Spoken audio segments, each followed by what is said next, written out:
Hindi, pero ito kasi, minsan, once na like parang yung iba yung nagagawa na, sinasabihan ko naman siya. Oo, na-appreciate ko naman sa kanya. Pagka kino-correct niya din ako, tapos may mga nakikita siya may mga pinipinpoint siya na mga maliliit kong mistakes. Ganyan, dapat ganito o ganyan, binibigyan niya ako ng technique.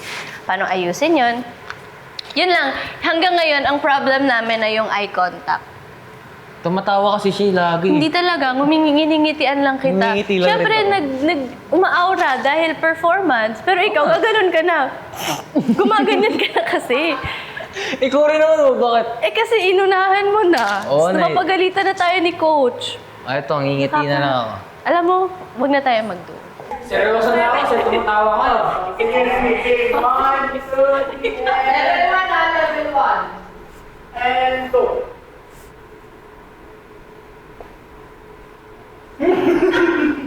Talo talaga si Jiro. Tumawa rin siya! Sabay kami tumawa! Late niya lang Ngumiti lang ako. Siyempre, nagumiti lang. Round to. Ayos na. Kaya na pa kasi ako nakikinig. Seconds yan? 4 seconds. Grabe naman.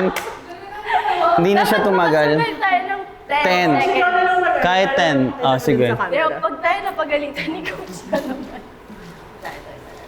Kailangan na sana naman. Guys, yan. Try natin. Huwag mo ibaba, huwag mo itaas. Yan. Tinatakpan niya kasi bibig niya, kaya natatawa ako. Pikit muna kayo. Nai-imagine ko na yung mukha niya pagkabukas na. Bakit? Nakakatawa ba yung mukha ni Shanti? Guys, awayin nyo nga to sa mga fans. Wala akong sinasabi kasi Ano? maganda yung features niya. Okay, game. Cut.